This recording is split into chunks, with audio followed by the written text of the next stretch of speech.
আলোচনা করেছেন। আমরা যদি এ সম্পর্কে একটু আলোচনা করতে চাই তাহলে দলিল হিসেবে নিতে পারি মহাগ্রন্থ আল কুরআনুল কারীম সূরাতুল জিলজাল 30 নং পারা 20 নং পৃষ্ঠা 7 এবং 8 নম্বর আয়াত। আল্লাহ রাব্বুল আলামিনের ঘোষণা। আল্লাহ রাব্বুল আলামিন বলছেন, আউযু বিল্লাহি মিনাশ শাইতানির রাজীম, ফামান ইয়া'মাল মিসকালা যাররাতিন খায়রান ইয়ারাহ। পৃথিবীর মানুষ শুনে নাও, তোমরা যদি এই পৃথিবীর বুকে আমার এই জমিনে সরিষা দানা পরিমাণ কোন একটা ভালো কর্ম করো, সরিষা দানা পরিমাণ কোন একটি যদি সৎ কর্ম করো, আমলে সালেহ করো, এটার প্রতিদান আমি আল্লাহ রাব্বুল আলামিন কাল কিয়ামতের মাঠে পরিপূর্ণভাবে তোমাদেরকে প্রদান করব। জোরে বলে সুবহানাল্লাহ। ওয়া মান ইয়া'মাল মিসকালা যাররাতিন শাররান ইয়ারা। পৃথিবীর মানুষ শুনে নাও, এমনকি তোমরা যদি এই পৃথিবীর বুকে আমার এই জমিনে সত্য একটা সরিষা দানা পরিমাণ কোন অসৎ কর্ম করো, খারাপ কর্ম করো, তাহলে ওই খারাপ কর্মের প্রতিদান সরিষা দানা পরিমাণ পাপের প্রতিদান বিনিময় আমি আল্লাহ রাব্বুল আলামিন কাল কিয়ামতের মাঠে তোমাদেরকে প্রদান করব। সম্মানিত মসজিদের মুসল্লি, আপনি একজন সচেতন মুসলিম, আপনি একজন সচেতন নাগরিক। আপনি যদি কোরআনুল কারীমের সূরা জিলজালের 7 এবং 8 নম্বর আয়াতটাকে আপনি যদি একটু অনুধাবন করেন, বিশ্লেষণ করেন, অনুধাবন করেন, ভাবার চেষ্টা করেন, তাহলে আপনার কাছে বিষয়টি স্পষ্ট হয়ে যাবে। পরকাল বড় জটিল, পরকাল বড় কঠিন। আল্লাহ রাব্বুল আলামিন সামান্য একটা সরিষার দানার উদাহরণ দিয়ে বলছেন, এই সরিষা দানা পরিমাণ ভালো কর্ম করলে প্রতিদান পাবা, সরিষা দানা পরিমাণ খারাপ কর্ম করলেও সেটার প্রতিদানও তোমরা পাবা। কোন প্রকারের তোমার প্রতি জুলুম, অত্যাচার, নির্যাতন এগুলো করা হবে না। যার যে প্রাপ্য সেই প্রাপ্য অনুপাতেই তাকে আমল প্রদান করা হবে, নেকি প্রদান করা হবে, গুনাহ তাকে তার আমল নামে প্রদান করা হবে। দেখুন আল্লাহ রাব্বুল আলামিনের ঘোষণা মহাগ্রন্থ আল কুরআনুল কারীম সূরাতুল হজ 17 নং পারা 10 নং পৃষ্ঠার 2 নম্বর আয়াতে আল্লাহ রাব্বুল আলামিনের ঘোষণা। আল্লাহ রাব্বুল আলামিন বলছেন, ইয়াউমা তারাউনাহা তাযহালু কুল্লু মুরদিআতিন আম্মা আরদাআত وتدع كل ذات حمل حملها وترى الناس سكارى وما هم بسكارى ولكن عذاب الله شديد।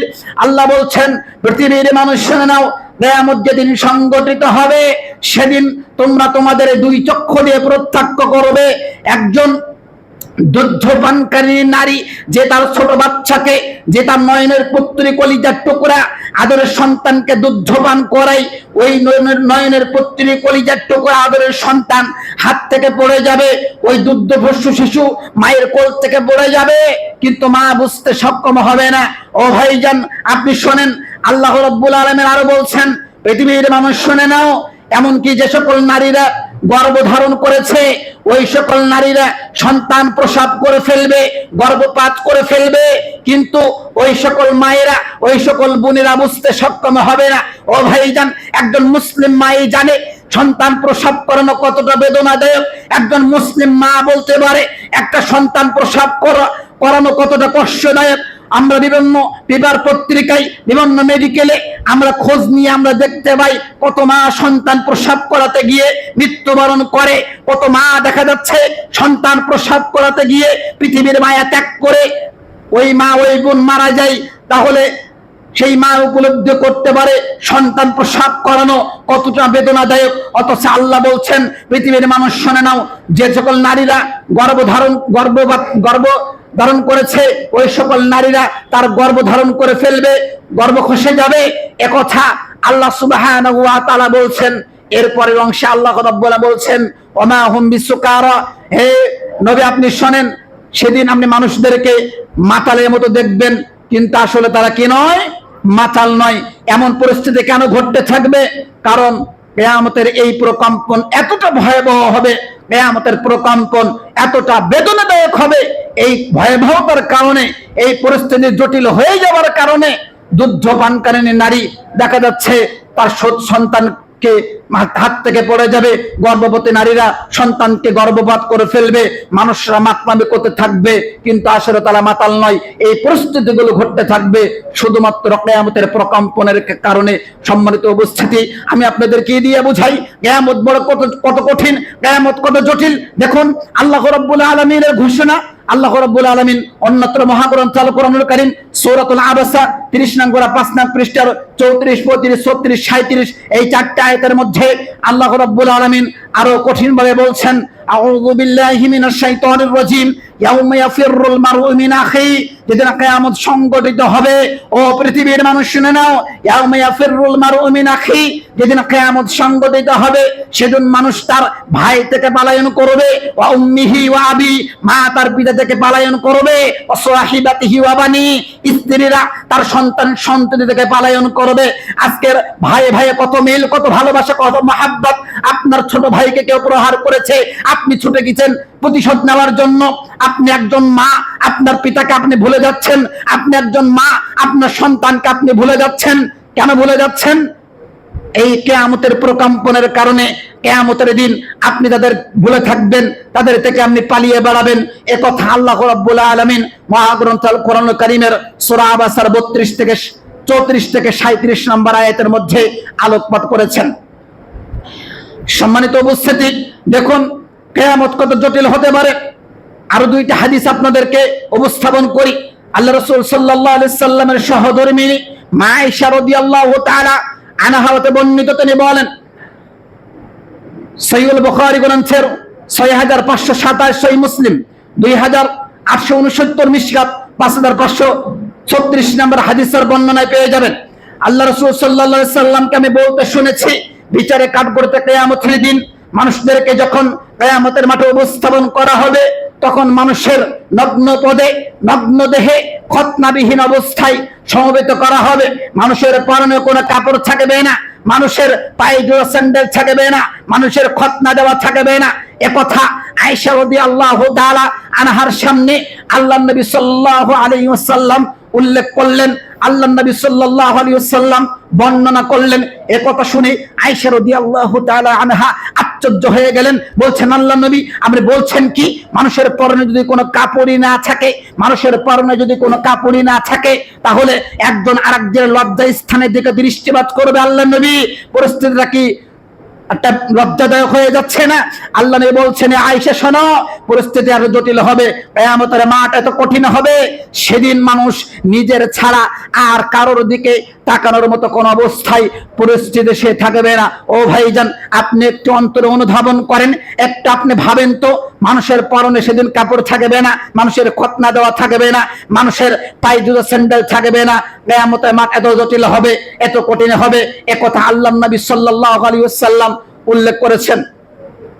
মিকদাদ রাদিয়াল্লাহু তাআলা আনহু হতে বর্ণিত, তিনি বলেন, সহিহ মুসলিমের 2864 নম্বর হাদিস, মিশকাত 5540 নম্বর হাদিসের বর্ণনায় পেয়ে যাবেন। তিনি বলছেন, আমি আল্লাহর নবী সাল্লাল্লাহু আলাইহি ওয়াসাল্লামকে বলতে শুনেছি, তিনি বলেছেন, কিয়ামত যেদিন সংগঠিত হবে তখন এই সূর্যকে মানুষের খুব নিকটবর্তী করে দেওয়া হবে। সূর্যকে মানুষের মাত্র মাথার 1 মাইলে নিয়ে আসা হবে। এরপরে আল্লাহ নবী বলছেন, তখন মানুষ সূর্যের তাপে, তখন মানুষ তার নিজ নিজ আমল অনুপাতে ঘামের মধ্যে হাবুডুবু খেতে থাকবে। আল্লাহ নবী বলছেন, পৃথিবীর মানুষ শুনে নাও, যার পাপ সবচেয়ে কম হবে তার ঘাম হবে পায়ের টাকনু পর্যন্ত, যার পাপ আরেকটু বেশি হবে তার ঘাম হবে পায়ের হাঁটু পর্যন্ত, যার পাপ আরেকটু বেশি হবে তার ঘাম হবে কোমর পর্যন্ত, যার পাপ সবচেয়ে বেশি হবে সে ঘামের মধ্যে হাবুডুবু খেতে থাকবে। একথা আল্লাহর নবী সাল্লাল্লাহু আলাইহি ওয়াসাল্লাম উল্লেখ করেছেন। সম্মানিত উপস্থিতি, তাহলে কিয়ামত বড় জটিল, কিয়ামত বড় কঠিন। এই কঠিন পরিস্থিতিতে আপনার আমার পক্ষে এসে কেউ কিয়ামতের মাঠে শাফাআত করুক, কিয়ামতের মাঠে এই কঠিন পরিস্থিতিতে আপনার আমার জন্য কেউ সুপারিশ করুক যে আল্লাহ যেন আমাদেরকে জান্নাতে প্রবেশ করান। এটা আমরা চাই কি চাই না? কথা বলেন, এটা চাই কি চাই না? এটা আমরা চাই। যদি আমরা এটা পেতে চাই, তাহলে দুনিয়াবী জীবনে কিছু কর্মের সাথে আপনাকে আমাকে সম্পৃক্ত থাকতে হবে, কিছু কাজ আপনাকে আমাকে করে যেতে হবে, যে কাজের বদৌলতে, কাজের মাধ্যমে আল্লাহ রাব্বুল আলামিন কিয়ামতের মাঠে আপনার আমার জন্য শাফাআতের সুপারিশের ব্যবস্থা আল্লাহ করে দেবেন। যদি বলি সুবহানাল্লাহ। সম্মানিত মসজিদের মুসল্লি, সময় সংক্ষিপ্ত, এজন্য আমরা হাসরের মাঠে শাফাআত লাভের মাধ্যমগুলো কি সেগুলো নিয়ে আপনাদের মাঝে আমরা সংক্ষিপ্ত হবে পয়েন্ট আকারে ইনশাআল্লাহ কিছু গুরুত্বপূর্ণ কথা উপস্থাপন করার চেষ্টা করব। আল্লাহ রাব্বুল আলামিন উক্ত বিষয়ের উপর আমাকে কিছু কথা বলার এবং আপনাদের কিছু কথা শ্রবণ করার তৌফিক আল্লাহ দান করুন। সকলে বলে আমিন। সম্মানিত মসজিদের মুসল্লি, দেখুন হাসরের মাঠে শাফাআত লাভের এক নম্বর মাধ্যম হচ্ছে নির্ভেজাল তাওহীদে বিশ্বাসী হওয়া, অর্থাৎ শিরক মুক্ত জীবন যাপন করা। একমাত্র মহান রব আল্লাহ রাব্বুল আলামিনকে সত্য প্রকৃত হক মাবুদ বলে স্বীকৃতি প্রদান করতে হবে। আল্লাহ ছাড়া সত্য প্রকৃত হক কোনো ইলাহ নাই, আল্লাহ ছাড়া সত্য প্রকৃত হক কোনো মাবুদ নাই, এটার স্বীকৃতি প্রদান করতে হবে। ও ভাইজান, আপনাকে বলতে চাচ্ছিলাম, আজকের বাংলাদেশ, ভারত, পাকিস্তান, এই তিনটা দেশে আজকের মাবুদের অভাব নেই। এই তিনটা দেশেই শিরক বিদআতের আজকের জর্জরিত মানুষ হয়ে রয়েছে, অথচ এই তিন দেশের মানুষেরই মধ্যে আজকের মাবুদ রয়েছে, অসংখ্য মাবুদ রয়েছে। এগুলো হচ্ছে সত্য মাবুদ নয়, এগুলো হচ্ছে মিথ্যা মাবুদ। মিথ্যা মাবুদ গুলোকে লাথি মেরে ভেঙে চৌচির করে দিতে হবে। কথা বলেন ঠিক কিনা? সত্য প্রকৃত হক মাবুদ একজন, তিনি কে? আল্লাহ। তাহলে আল্লাহকে আপনাকে আমাকে সত্য প্রকৃত হক মাবুদ বলে স্বীকৃতি প্রদান করতে হবে। অন্তর থেকে যাবতীয় শিরককে মুছে ফেলতে হবে, অন্তর থেকে কুফরকে মুছে ফেলতে হবে, অন্তর থেকে তাগুতের শক্তিকে মুছে ফেলে দিয়ে শিরককে বাতিল করে দিয়ে বিরত থেকে তাওহীদের উপরে প্রতিষ্ঠিত থেকে আপনি যদি মৃত্যুবরণ করতে পারেন ভাইজান, তাহলে বিচারের কাঠগড়ে তাকে কিয়ামতের দিন আল্লাহর নবী সাল্লাল্লাহু আলাইহি ওয়াসাল্লাম আপনার জন্য আল্লাহ রাব্বুল আলামিনের নিকটে শাফাআত করবেন, সুপারিশ করবেন। জোরে বলে সুবহানাল্লাহ। প্রমাণ সহিহুল বুখারী হাদিস নাম্বার 99। আপনি দেখেন আল্লাহ রাসূল সাল্লাল্লাহু আলাইহি ওয়াসাল্লাম এর কাছে সাহাবাগণ প্রশ্ন করলেন, আল্লাহর নবী সাল্লাল্লাহু আলাইহি ওয়াসাল্লাম, একটু বলেন তো আসআদুন নাসি বিশাফাআতিকা ইয়াউমাল কিয়ামা, রাসূল হাসরের মাঠে শাফাআত লাভের ব্যাপারে সবচেয়ে সৌভাগ্যবান ব্যক্তি কারা হবে? একটু বলেন তো আল্লাহর নবী। হাসরের মাঠে আপনার শাফাআত পেয়ে সবচেয়ে সৌভাগ্যবান ব্যক্তি কারা হবে? একটু বলেন। আল্লাহ সাল্লাল্লাহু আলাইহি ওয়াসাল্লাম বলছেন, আসআদুন নাসি বিশাফাআতি ইয়াউমাল কিয়ামা। সাহাবাগণ শোনো, কিয়ামতের মাঠে আমার শাফাআত পেয়ে সবচেয়ে সৌভাগ্যবান ব্যক্তি হচ্ছে তারাই হবে মান ক্বালা লা ইলাহা ইল্লাল্লাহ, যে ব্যক্তি অন্তরে এ মর্মে স্বীকৃতি প্রদান করেছে যে আল্লাহ ছাড়া সত্য প্রকৃত হক কোনো ইলাহ নাই, আল্লাহ ছাড়া সত্য প্রকৃত হক কোনো মাবুদ নাই, খালিসাম মিন কলবি আও নাফসি, সেই ব্যক্তি কিয়ামতের মাঠে আমার শাফাআত পেয়ে সৌভাগ্য অর্জন করবে। জোরে বলে সুবহানাল্লাহ। তাহলে নির্ভেজাল তাওহীদের উপরে প্রতিষ্ঠিত থাকতে হবে, যাবতীয় শিরকি কর্মকে পরিহার করে তাওহীদের উপরে প্রতিষ্ঠিত থেকে আল্লাহর দ্বীনকে প্রতিষ্ঠা করার জন্য আল্লাহ রাব্বুল আলামিন যে ঘোষণা দিয়েছেন তাওহীদকে আপনি যদি অন্তরে ধারণ করে জীবন যাপন করতে পারেন, তাহলে রাসূল মুহাম্মদ সাল্লাল্লাহু আলাইহি সাল্লাম আপনার জন্য কাল কিয়ামতের মাঠে, হাসরের মাঠে শাফাআত করবে। এই কথা আল্লাহ রাসূল সাল্লাল্লাহু আলাইহি ওয়াসাল্লাম উল্লেখ করেছেন। সম্মানিত মসজিদের মুসল্লি, আপনার নিশ্চয়ই অবগত আছেন, ওই হাদিসটা আমাদের সকলের মুখস্থ, আমরা সকলেই জানি যে মৃত্যুর পূর্বের যার শেষ বাক্য হবে লা ইলাহা ইল্লাল্লাহ, সে জান্নাতে যাবে। যাবে কি যাবে না? এই হাদিসটা আমরা শুনেছি না? হাদিসটা সকলে আমরা জানি যে মৃত্যুর পূর্বের শেষ বাক্য যারা হবে, জবান দিয়ে বের হবে লা ইলাহা ইল্লাল্লাহ, সে জান্নাতে যাবে। কিন্তু আসলেও আদৌ কি লা ইলাহা ইল্লাল্লাহ বললেই জান্নাতে যাবে? জি না, লা ইলাহা ইল্লাল্লাহ বললেই জান্নাতে যাওয়া যাবে না। বরং এই হাদিসের ব্যাখ্যা আগের হাদিস, যে হাদিসটা আমরা উপস্থাপন করলাম, ওই হাদিসে স্পষ্ট যাচ্ছে যে ব্যক্তি অন্তরে এ মর্মে স্বীকৃতি দেবে লা ইলাহা ইল্লাল্লাহ, একমাত্র আল্লাহকে সত্য প্রকৃত হক মাবুদ বলে স্বীকৃতি দিয়ে অন্তরে স্বীকৃতি কাজে বাস্তবায়ন করতে পারবে, তারাই যদি লা ইলাহা ইল্লাল্লাহ বলে, শুধুমাত্র তারাই জান্নাতে যেতে পারবে। আপনার আল্লাহর সাথে কোনো সম্পর্ক নাই, নবী রাসূলের সাথে কোনো সম্পর্ক নাই, দ্বীনের সাথে কোনো সম্পর্ক নাই, নামাজের সাথে সম্পর্ক নাই, সালাতের সাথে সম্পর্ক নাই, সিয়ামের সাথে সম্পর্ক নাই, দ্বীনের সাথে সম্পর্ক নাই, আপনি লা ইলাহা ইল্লাল্লাহ বলে জান্নাতে চলে যাবেন? অত সোজা নয়। বরং আপনাকে লা ইলাহা ইল্লাল্লাহ এটা অন্তরে মুখে যেমন স্বীকৃতি দেন, সেটা আপনার কাজে বাস্তবায়ন যদি আপনি করতে পারেন, তাহলে রাসূল মুহাম্মদ সাল্লাল্লাহু আলাইহি সাল্লাম আপনার জন্য কাল কিয়ামতের মাঠে শাফাআত করবেন, সুপারিশ করবেন। এই কথা রাসূল সাল্লাল্লাহু আলাইহি ওয়াসাল্লাম উল্লেখ করেছেন। সম্মানিত মসজিদের মুসল্লি, দেখুন আরেকটা হাদিস আপনাদেরকে বলি, সহিহ মুসলিম হাদিস নাম্বার 512। এই হাদিসটা আপনি দেখতে পারেন। আল্লাহ রাসূল সাল্লাল্লাহু আলাইহি ওয়াসাল্লাম বলছেন, এই পৃথিবীর বুকে যত নবী রাসূল আল্লাহ প্রেরণ করেছেন, এই পৃথিবীর বুকে যত নবী রাসূল আল্লাহ রাব্বুল আলামিন প্রেরণ করেছেন, প্রত্যেক নবী রাসূলকে আল্লাহ রাব্বুল আলামিন একটা বিশেষ দোয়া দিয়েছেন, যে দোয়া আল্লাহ রাব্বুল আলামিন কবুল করবেনই। ভালো করে শুনেন, আল্লাহ রাব্বুল আলামিন যত নবী রাসূল এই পৃথিবীতে প্রেরণ করেছেন, প্রত্যেক নবী রাসূলকে আল্লাহ রাব্বুল আলামিন একটা বিশেষ দোয়া দিয়েছেন, যে দোয়া আল্লাহ কবুল করবেনই। আল্লাহ নবী সাল্লাল্লাহু আলাইহি ওয়াসাল্লাম বলছেন যে প্রত্যেক নবী রাসূল দুনিয়াতে জীবিত থাকাকালীন সময়ে তার সেই দোয়া আল্লাহর কাছ থেকে চেয়ে নিয়েছে, কিন্তু আল্লাহ নবী সাল্লাল্লাহু আলাইহি ওয়াসাল্লাম বলছেন আমি আমার দোয়াটি আমার উম্মতদের জন্যই রেখে দিয়েছে। জোরে বলে সুবহানাল্লাহ। রাসূল সাল্লাল্লাহু আলাইহি ওয়াসাল্লাম উম্মতদের কত ভালোবাসেন আপনি দেখেন। বলছে আমার দোয়াটা এখন আমি আল্লাহর কাছ থেকে চাইনি, আমার দোয়াটা এখন আমি রেখে দিয়েছি কিয়ামত দিবসে আমার উম্মতদের জন্য। এরপর রাসূল সাল্লাল্লাহু আলাইহি ওয়াসাল্লাম বলছেন, আমি যেটা বলতে চাচ্ছি আপনাদেরকে এবার আল্লাহ সাল্লাল্লাহু বলছেন শুধুমাত্র ওই শ্রেণীর ব্যক্তিরাই কিয়ামতের মাঠে আমার এই দোয়া, দোয়া মানে শাফাআত, আমার এই দোয়া পেয়ে শাফাআত পেয়ে তারাই শুধুমাত্র সৌভাগ্য অর্জন করবে যারা শিরক মুক্ত জীবন যাপন করে যারা মৃত্যুবরণ করেছে, যারা তাওহীদের উপরে প্রতিষ্ঠিত থেকে যারা মৃত্যুবরণ করেছে, শুধুমাত্র তারাই আমার শাফাআত পেয়ে কিয়ামতের মাঠে সৌভাগ্য অর্জন করবে। জোরে বলে সুবহানাল্লাহ। সম্মানিত মাসজিদের মুসল্লি, তাহলে সমাজের বুকে যতই বাধা আসুক না কেন, সমাজের বুকে যতই বাধা আসুক না কেন, আপনার পরিবার আপনার বিরুদ্ধে চলে যাক, আপনার পিতা আপনার বিরুদ্ধে চলে যাক, আপনার সন্তান আপনার বিরুদ্ধে চলে যাক, আপনার স্ত্রী আপনার বিরুদ্ধে চলে যাক, আপনার মা আপনার বিরুদ্ধে চলে যাক, আপনার সমাজ আপনার বিরুদ্ধে চলে যাক, আপনার এলাকা আপনার বিরুদ্ধে চলে যাক, রাষ্ট্রের বিরুদ্ধে চলে যাক, কিন্তু কোন আহলে হাদিস গড়া সন্তান শিরকের সাথে আপোষ করতে পারে না। কথা বলেন ঠিক কিনা? শিরকের সাথে কোনো প্রকার আপোষ করা যাবে না।